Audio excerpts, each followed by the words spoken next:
Priority का synonym बताना है। इन्फेरेंस लिखा हुआ है, डिफरेंस लिखा हुआ है, सब्सिक्वेंस लिखा हुआ है और प्रेफरेंस लिखा हुआ है। प्रायोरिटी का मतलब होता है किस चीज़ को प्राथमिकता देना, तो ये हो जाएगा आपका प्रेफरेंस करना। ओके, बाकी सारे कुछ चीज़ के सिनोनिम्स देख लीजिए। प्रायोरिटी का होता है प्रेफरेंस या फिर प्रेसिडेंस बोल सकते हैं। डिफरेंस का होता है रिस्पेक्ट करना या फिर सबसर्वियंस जो लिखा हुआ उसका मतलब ही होता है रिस्पेक्ट देना, आदर सम्मान देना। और ये इन्फर मतलब होता है किस चीज़ का मतलब होना, जैसे बोलते हैं ना किसका यह इन्फर करता है, तो किस चीज़ का मतलब होना यह मतलब होता है इन्फर का। A large bundle bounds for storage और ट्रांसपोर्टेशन, एक बोला जाता है कि एक बंडल है जो कि स्टोरेज के लिए या फिर ट्रांसपोर्टेशन के लिए उसको रखा गया है, तो उसको बेल बोला जाता है। BAL, बेल मतलब होता है गठरी, गांठ आप लोग समझते हैं, जो गठरी होता है उसी को बोला जाता है बेल। ओके, और ये बेलफुल मत याद कीजिए, मतलब वो बेलफुल अलग वर्ड है। बेलफुल का मतलब होता है कोई चीज़ हार्मफुल, तो वो अलग चीज़ है। या बेल मतलब गांठ या गठरी बोल सकते हैं, जिसको कि स्टोर कर किया जाता है या फिर ट्रांसपोर्टेशन के लिए इसको यूज किया जाता है। बाकी सारे वर्ड्स यहाँ पे देख लीजिए। बेबी का मतलब होता है a large group of people और things of a particular kind, people एक प्लूरल नाउन है। बॉकेट का मतलब होता है a group of flowers present as a gift, ये बॉकेट है एक बुटीक होता है जो कि एक फैशनेबल बोल सकते हैं कि आइटम बेचता है, जैसे कि गिफ्ट हो या फिर क्लोथ्स। और ब्रूड का मतलब होता है young children of bird of same mother, ध्यान दीजिएगा, सेम मदर का अगर यंग चिल्ड्रेन है किसी बर्ड का तो उसको ब्रूड बोला जाता है। और बेल का मतलब बंडल होता है, जो कि मैं बताया था कि गठरी होता है। ओके, इनकरेक्टली स्पेल्ड वर्ड बताना है। डेफिनेटली लिखा हुआ है, एग्जिस्टेंस लिखा हुआ है, मिस्चीवियस लिखा हुआ है और वायलेंस लिखा हुआ है। आंसर इसका होगा डेफिनेटली में यहाँ पे ना ए नहीं होता है। डेफिनेटली का स्पेलिंग में DEFINITELY होता है डेफिनेटली। ओके, तो इसका करेक्ट स्पेलिंग है, यहाँ पे लिखा हुआ है डेफिनेटली। बाकी वायलेंस का स्पेलिंग देख लीजिएगा, वायलेंस है और वायलेंट इसका स्पेलिंग। ओके ना, ध्यान दीजिएगा, यहाँ कभी कभी ओ को जगह पर आई लिख देता है या फिर बोल सकते हैं IO को जो है से OI करके क्वेश्चन दिया जाता है। ओके, तो ये वाला सही होगा, ये वाला गलत। She was greatly dashed by the nightmare she had, तो इसमें जो सही वर्ड जाएगा वह पर्टर्ब चला जाएगा। पर्टर्ब मतलब होता है ना किसी चीज को बहुत ही भयभीत कर देना, तो भयभीत कर देना, चिंतित कर देने के लिए पर्टर्ब वर्ड यूज किया जाता है। तो she was greatly perturbed by the nightmare she had, night मतलब रात को कोई बुरा सपना। आंसर इसका भी है। I like having south Indian breakfast, इसको ना इसका प्रोनाउंसिएशन ब्रेकफास्ट होता है, ब्रेकफास्ट नहीं ना, ब्रेकफास्ट। जैसे फर्स्ट का प्रोनाउंसिएशन होता है ना फर्स्ट, उसी तरह होता है breakfast. Breakfast said Arun to the, यहाँ पे गलत है ना, रिसेप्शनिस्ट होना चाहिए, यहाँ पे मिस्टेक है, बाकी जगह सही होगा। ओके, तो रिसेप्शनिस्ट ये बोलता है कि मुझे साउथ इंडियन जो ब्रेकफास्ट है वह जो है से हमको पसंद है। ओके, तो आई लाइक हैविंग मतलब मैं खाना पसंद करता हूँ, इस तरह से बोला जा रहा है। चलिए, तो इसको जरा पैसिव इंडायरेक्ट स्पीच में इसको कन्वर्ट करना है। तो सेंटेंस यहाँ पे देख लीजिए, आई लाइक है तो प्रेजेंट टेंस में है ना, प्रेजेंट टेंस में है तो इसका इंडायरेक्ट स्पीच कहाँ चलाएगा, सिंपल अगर प्रेजेंट होता है तो सिंपल पास्ट में चला जाता है, यानी कि सब्जेक्ट प्लस V2 में चला जाएगा। ओके ना, जब यहाँ पे रिपोर्टिंग स्पीच पास्ट टेंस में हो। तो सेड अरुण टू द जो है से रिसेप्शन लिखा हुआ है, तो अरुण क्या होगा, सेड टू जो है सेड टू जो है कन्वर्ट हो जाएगा आपका टोल्ड में। तो यहाँ से देखिएगा, अरुण टोल्ड द रिसेप्शनिस्ट है, अरुण टोल्ड द रिसेप्शनिस्ट है, यहाँ पे टेलिंग है तो दो ऑप्शन तो ऐसे कट गया, टेल्स है और इज टेलिंग है तो दो तो कट गया, क्योंकि यहाँ पे पास्ट टेंस में होना चाहिए, क्योंकि सेड है और सेड टू जो है टोल्ड में कन्वर्ट होता है। तो अरुण टोल्ड द रिसेप्शनिस्ट। उसके बाद देख लीजिए, दैट ही विल कहाँ से होगा भाई, ओके ना, विल नहीं होगा, सब्जेक्ट प्लस V2 बताया था ना, तो दैट लगेगा उसके बाद सब्जेक्ट के बाद यहाँ पे लाइक चला जाएगा और हैविंग साउथ इंडियन फूड हो जाएगा। हैविंग का हैड यहाँ पे नहीं होगा, हैविंग का मतलब होता है यहाँ पे खाना खाना है, पसंद है, उस सेंस में है यहाँ पे यूज किया हुआ है। ओके ना, हैव का मतलब खाना लेना, और खाना के सेंस में भी इसको यूज किया जाता है। Arun told the receptionist that he liked having south Indian breakfast. Next question है, आपको ग्रामेटिकल एरर पता करना है। एयरलाइन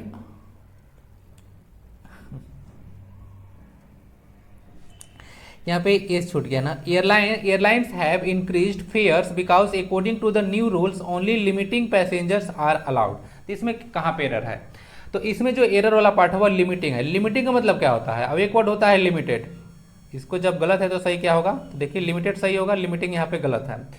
लिमिटिंग का मतलब होता है किसी बोल सकते हैं कोई पर्सन है उसको आगे बढ़ने से रोकना, किसी को कोई पर्सन है उसको अगर आगे बढ़ने से रोकना है, उसको लिमिट करना है, उस सेंस में हम इसको लिमिटिंग यूज करते हैं।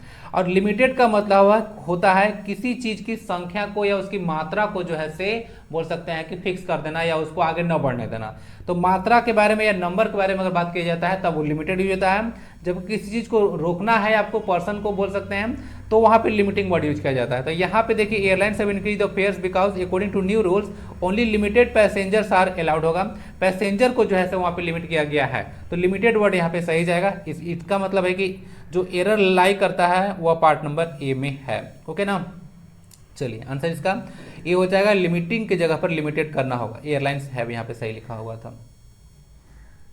वीटीएट का मतलब क्या होता है? वीटीएट का मतलब होता है रद्द कर देना। ओके ना, तो देखिए जो होगा एनुअल या कैंसिल, इसका सनेम हो जाएगा। आपसे पूछा गया है एंटोनिम, तो इसका एफर्म हो जाएगा। किसी चीज को जो है से इंश्योर कर देना बोल सकते हैं, रद्द ना करना, उसको मतलब एक तरह से बोल सकते हैं कि सुनिश्चित कर देना। देख लीजिए यहाँ पे लिखा हुआ वीटीएट का मतलब होता है एन्यूल करना, कैंसिल करना, जबकि एफर्म का मतलब होता है कन्फर्म करना, इंश्योर करना या फिर मेलोडिएट करना। वायलेट का स्पेलिंग अगेन देख लीजिएगा। एक पैरा जंबल है, 4 सेंटेंस दिया गया है, तो आपको चारों को थ्रूली रीड कर लेना है, उसके बाद जो है से इसको अरेंज करने की कोशिश करना है। तो सबसे पहले तो इसमें होता है ना कि इंडिपेंडेंट सेंटेंस आपको ढूंढना है कि अपना मीनिंग के लिए कौन है से किसी पर डिपेंड नहीं है। साथ ही साथ अगर हाउएवर कोई वर्ड आ जाता है, बट आ जाता है, अल्टीमेटली आ जाता है, तो ये सब अगर आ जाता है वर्ड, तो वह फर्स्ट सेंटेंस आपका नहीं हुआ, यानी कि ओपनिंग सेंटेंस नहीं हो सकता है। अब देखिए आगे, माई wife and I called on them, यहाँ पे देम लगा हुआ है, कोई प्रोनाउन यूज किया हुआ है। यहाँ पे क्लियर नहीं है कि उन लोगों को बुलाया, किसको बुलाया अभी तक क्लियर नहीं है। To ask if they needed any help. उसके बाद लिखा हुआ है यहाँ पे देखिए वी फाउंड बोथ, दोनों के बारे में बात किया जा रहा है, दोनों अभी क्लियर नहीं है कि कौन है। Later when we become good friends, यानी कि हम लोग जो है गुड फ्रेंड्स बन गए। दे टोल्ड अस, यहाँ तक ना दे अभी क्लियर यहाँ पे नहीं है, तो पहला सेंटेंस ये सब नहीं हो सकता है पूरा थ्रूली अगर रीडिंग कीजिएगा तो अगर पहला सेंटेंस अगर देखा जाए तो यहाँ पे सी जो है से ओपनिंग सेंटेंस आ सकता है। द मेहराज, मेहराज मतलब क्या होता है? मेहरा और उनकी wife. The Mehraj were new commerce, newcomer मतलब नए थे, टू द नेबरहुड, यानी कि पड़ोस में वो नए आए हुए थे मेरा लोग। तो सबसे पहले जो ओपनिंग सेंटेंस होगा वह सी होगा। जैसे ही सी आया सारा पत्ता आपका कट चुका है। ओके ना, आंसर आपको मिल चुका है। तो सी आ गया, the Mehraj were new comers to the neighbourhood. उसके बाद सी के बाद डी आएगा, my wife and I.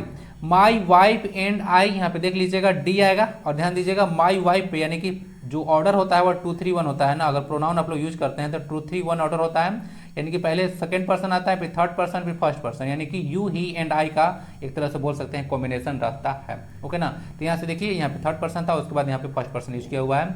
My wife and I called on, called मतलब बुलाना, तो सी के बाद डी आ गया, them to ask if they needed any help, क्या हेल्प चाहिए भाई बताइए, तो सी के बाद डी आ गया। उसके बाद आपको देख लीजिएगा ए आएगा। ए क्यों आएगा आपको पता चलेगा। We found both to be very quiet and subdued, यानी कि हम लोग को पता चला जब उन लोग को बुलाया पूछने के लिए, ठीक है, तो क्या चाहिए कुछ, तो उन पाए क्या हम लोग कि उन लोग दोनों जैसे बहुत ही शांत थे, और सबड्यूड मतलब बहुत ही आदर या विनम्र स्वभाव के थे। Later when we become good friends, तो बाद में आएगा कि लेटर जब बाद में जब उनसे बात कीजिएगा, कुछ बोलिएगा, तब तो पता चलेगा कि उन लोग जो है से क्या है, सबड्यूड यानी कि विनम्र है, तब आप लोग फ्रेंड बनिएगा। तो ए के बाद जो है से बी आएगा। Later when we become good friends they told us about their tragic loss, यानी कि कुछ दुखद घटना के बारे में हम लोग बताए होंगे बाद में। तो C D A B should be the correct order which lies in option number first.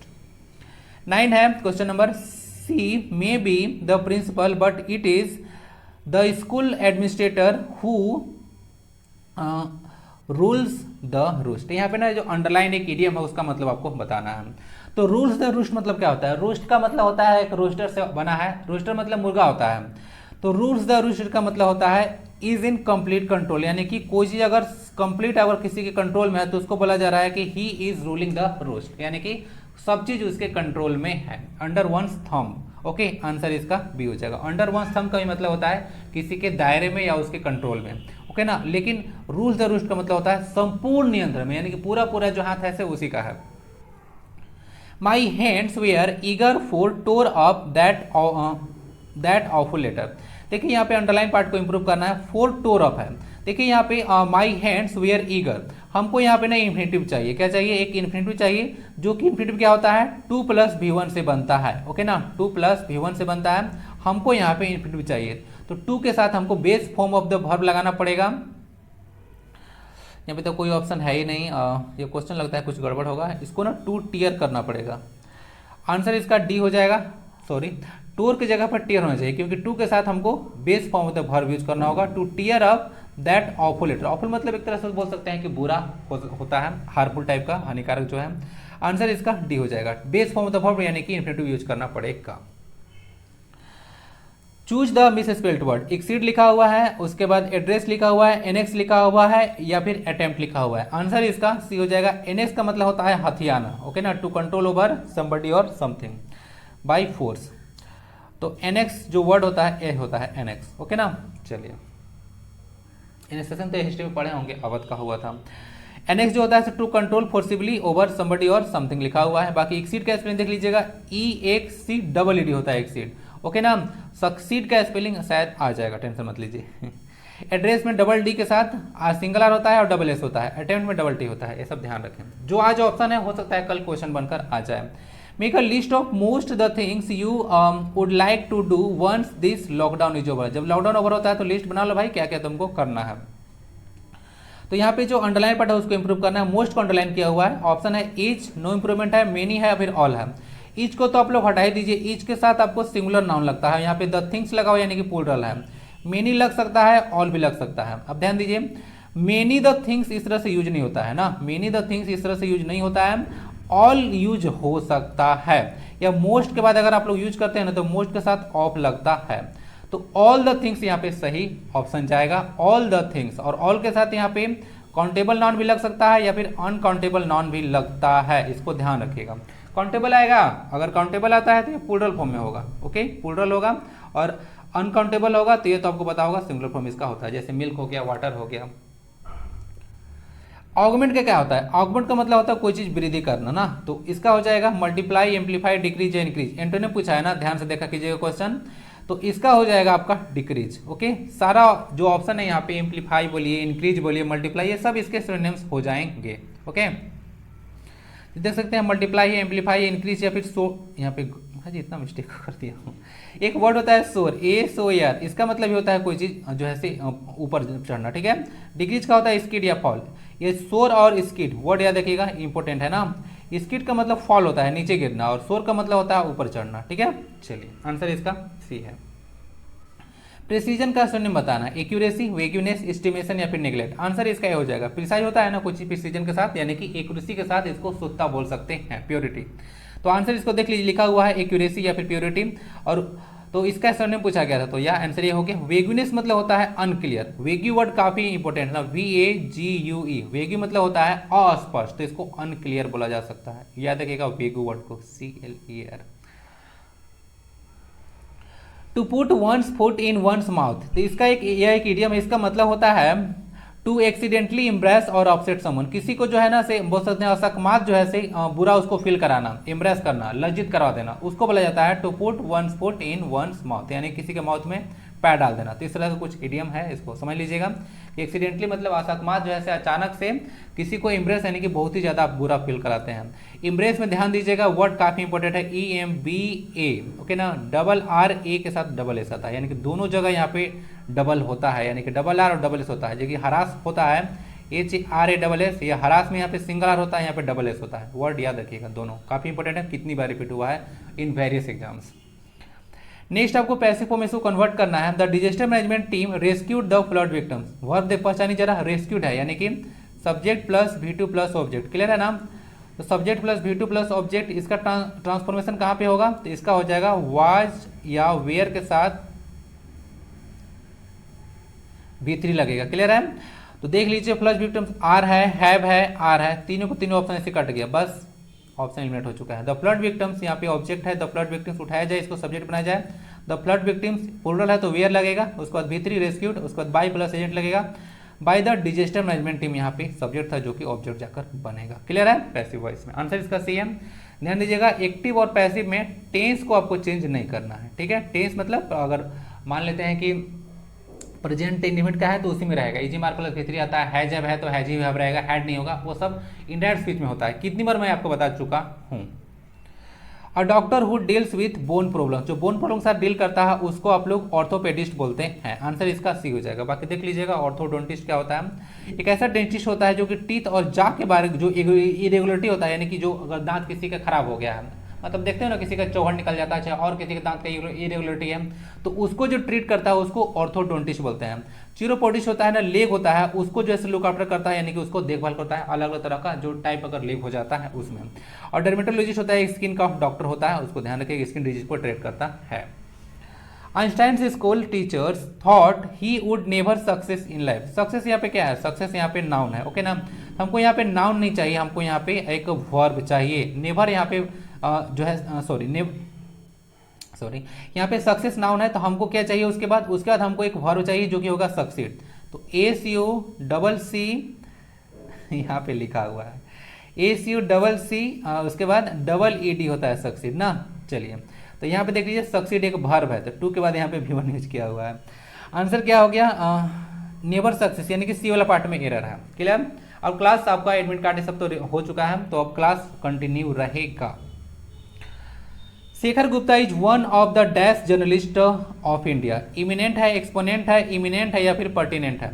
तो देखिए इमिनेंट का मतलब क्या होता है, इमिनेंट का मतलब होता है जो हाल ही में होने वाला है, यानी कि कोई चीज नियर, उसको बोलते हैं इमिनेंट। एक्सपोनेंट तो एक तरह का बोल सकते हैं कोई चीज का घात भी होता है या फिर इंक्रीज करना बोलते हैं। और यह इमिनेंट का मतलब होता है कोई चीज फेमस, और पर्टिनेंट का मतलब होता है कोई चीज से रिलेटेड। तो देख लीजिएगा इमिनेंट का मतलब ये नियर होता है और इमिनेंट का मतलब होता है रिनाउंड या फिर फेमस ना।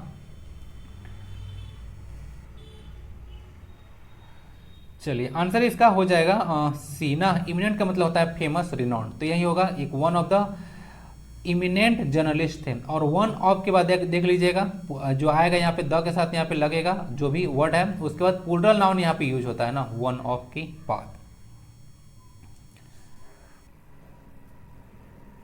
क्वेश्चन 20 पैराजम्बल है, फिर से एक बार रीड कर लीजिए। Her face had the most extraordinary expression of horror and amusement. उसके बाद my mother looked up in time to see me fall but I missed. But से तो स्टार्ट नहीं हो सकता है।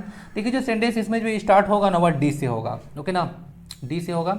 ये इंडिपेंडेंट सेंटेंस है। My hand reached out to grab the handle of the door that led into the kitchen. जो kitchen में जो डोर जाता था उसका हैंडल को पकड़ने की कोशिश की थी ना, डी।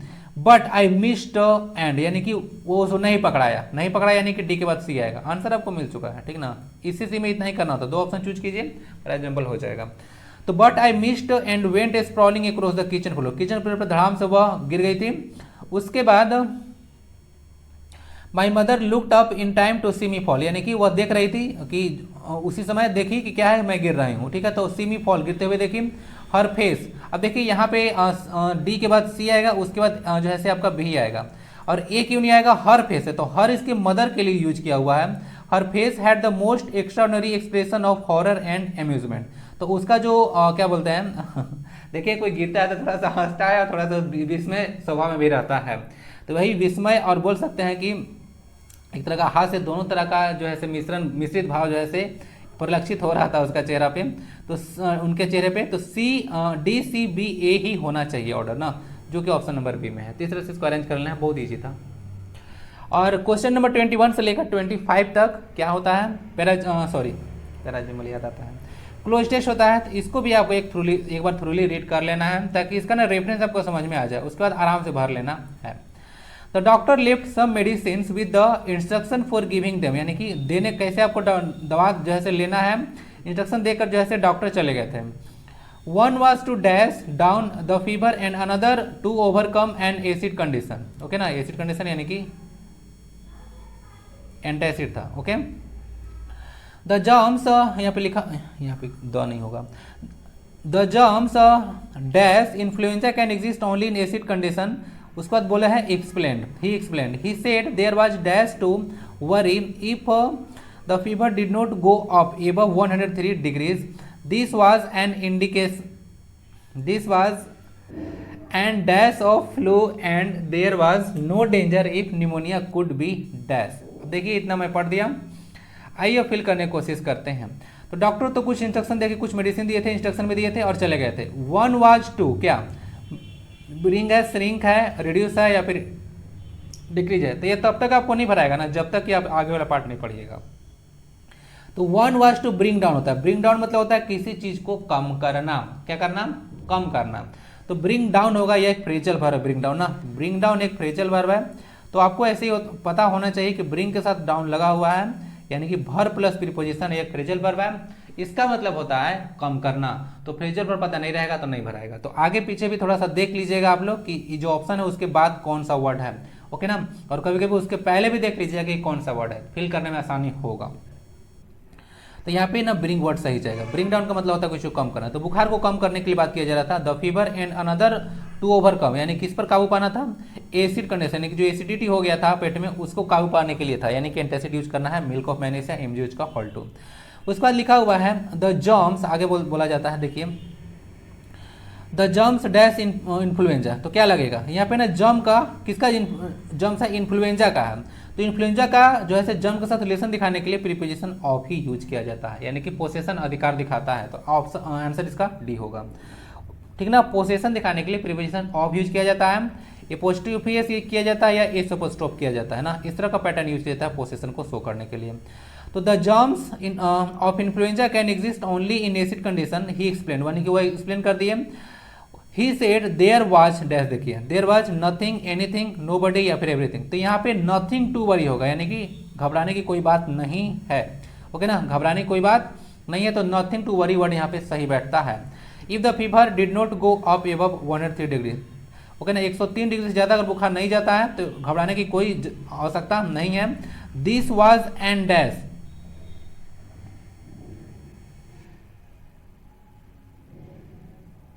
देखिए दिस वाज एन, यहाँ पे ना हो जाएगा आपका इपिडेमिक ऑफ, इपिडेमिक मतलब महामारी होता है, इपिडेमिक मतलब महामारी होता है।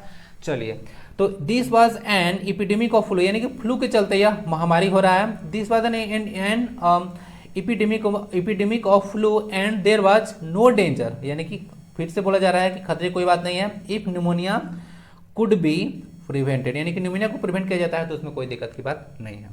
प्रिवेंटेड वर्ड यहाँ पे सही जाता है, okay. That's it for this class. Class कैसा लगता है आपसे फीडबैक अपेक्षित है।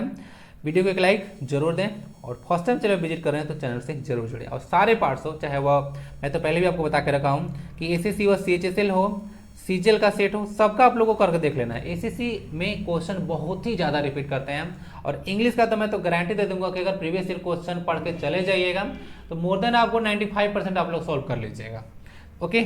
सब क्वेश्चन रिपीट किया जाता है, ओके। फिर मिलते हैं नेक्स्ट क्लास में। वंदे भारतम क्लास कंटिन्यू रहेगा। जय हिंद।